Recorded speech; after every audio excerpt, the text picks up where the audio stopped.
এক যে ছিল মিষ্টি ছেলে আবু বক্কর নাম, মজারে মজারে দুষ্টমিতে শেখাতো ইসলাম। বাবা মায়ের বাধ্য ছেলে, অভিযোগ কারো নাই, তাই তো তাকে আদর করে ভালোবাসে সবাই।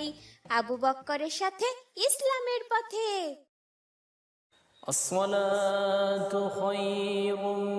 আবু বক্কর, এই যে বাবা আবু বক্কর, ফজরের আজান হয়েছে, এবার উঠে পড়ো, ফজরের নামাজ পড়তে হবে।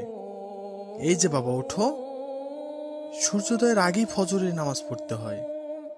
উঠে পড়ো বাবা। 7 বছর বয়স থেকেই মহান আল্লাহ আমাদের উপর নামাজ ফরজ করেছেন। আসসালামু আলাইকুম। ওয়ালাইকুম আসসালাম বাবা। উফ বাবা, প্রতিদিন সকালবেলা ঘুম থেকে উঠে আমার ফজরের নামাজ পড়তে একদম ভালো লাগে না। আবু বক্কর, তুমি কিন্তু ঘুম থেকে উঠে দোয়া পড়তে ভুলে গেছো। জি বাবা, এখনই পড়ে নিচ্ছি।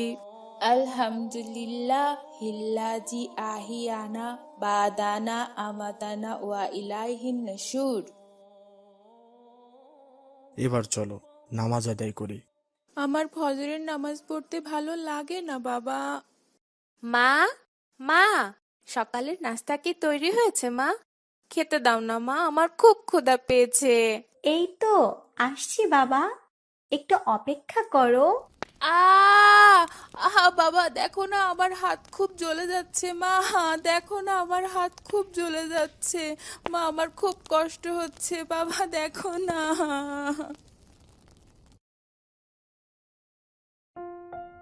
বাবা আবু বক্কর, সামান্য এই আগুনেই কতটা যন্ত্রণা। আর আমরা যদি নামাজ আদায় না করি, আল্লাহর কথা না শুনি, তাহলে আমাদেরকে জাহান্নামে শাস্তি দেওয়া হবে, জাহান্নামের আগুনে আমাদেরকে পোড়ানো হবে। আর পৃথিবীর আগুন তো জাহান্নামের আগুনের 70 ভাগের 1 ভাগ মাত্র, অথচ আমরা সে আগুনই সহ্য করতে পারি না। তাহলে জাহান্নামের আগুন কিভাবে সহ্য করব? তাই জাহান্নামের আগুন থেকে বাঁচতে আমাদের নামাজ আদায় করা উচিত, আল্লাহর কথা শোনা উচিত, কখনো নামাজ পরিত্যাগ করা উচিত নয়, কখনো নামাজে গাফিলতি করা উচিত নয়। হ্যাঁ বাবা, তুমি ঠিকই বলেছ, আমি বুঝতে পেরেছি। আমরা সামান্য দুনিয়ার আগুনই সহ্য করতে পারি না, তাহলে জাহান্নামের ভয়ঙ্কর আগুন কিভাবে সহ্য করব? আমার আর ভুল হবে না বাবা, আমি আর কখনো নামাজকে অবহেলা করব না। আল্লাহ, তুমি আমাকে মাফ করে দাও। আমি এখন থেকে সব সময় নামাজ অভিযোগ পড়বো। কারো নাই, তাই তো তাকে আদর করে ভালোবাসে সবাই।